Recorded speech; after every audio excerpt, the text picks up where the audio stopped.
Hey, good morning, everybody. It's Chris with just a little Sunday sermon. Just trying to stay warm because it is cold out today. But yeah, we'll get started here. I'm actually reading in First Samuel, and it's just an interesting book. How Saul was just such a great leader and person to begin with, and then how jealousy and doing things apart from God kind of pull him astray from his walk with God.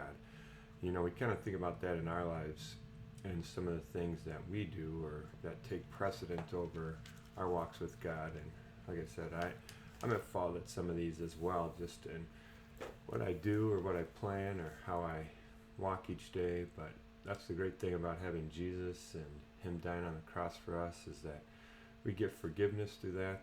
As long as we make that attempt to improve those things and work on those things and continue to walk with the Lord. So it's kind of an awesome thing to see that we don't have to live by these laws and rules, but that we try to get as close to God as we can through Jesus and through our walk. And so it's kind of a nice feeling to know that, but to also try to persevere to be our best and keep striving to be our best. But a couple of verses that stuck out to me were in 1 Samuel 1:22. It's Saul did something that wasn't right that Saul asked him to do. He was supposed to wait for him, but he didn't, and so the Lord kind of was displeased with that, and Saul tried to make up for it, but I think he couldn't. And so, once again, you kind of see that, well, thank the Lord for Jesus because he forgives us of those things. But in those days, sometimes the Lord would be displeased and not do those things. But this verse is pretty good. It says, "What is more pleasing to the Lord, your burnt offerings and sacrificing, or your obedience to his voice? Listen, obedience is better than sacrifice, and submission is better than offering the fat of rams. Rebellion is as sinful as witchcraft, the stubbornness as bad as worshiping idols. So because you have rejected the command of the Lord, he has rejected you as king."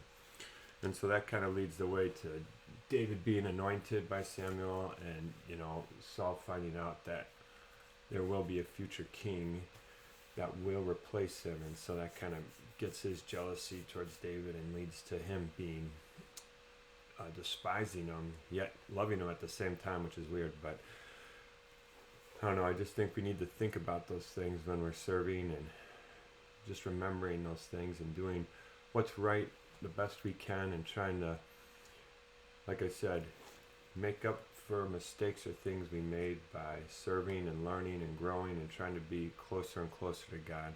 And also listening and asking God for things. I think it's important when we pray. And I think through that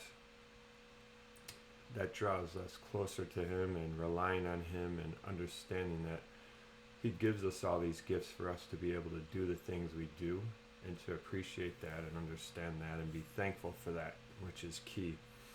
Another verse is when David's fighting the Goliath, when it's the Philistines versus the Israelites. But I like this quote by David.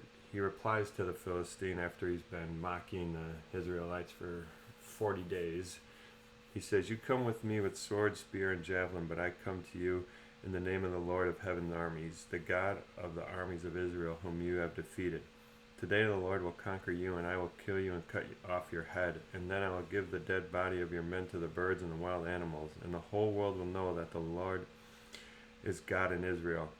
And everyone assembled here will know that the Lord rescues his people, but not with sword and spear. This is the Lord's battle, and he will give you to us."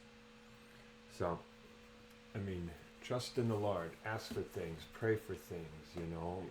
I think if you do those things, you might not always see your answers right away, but if you pray with purpose and you believe, I believe a lot of those prayers can be answered in some way that God sees best fit for his plan for you. So those are my 2 verses for today.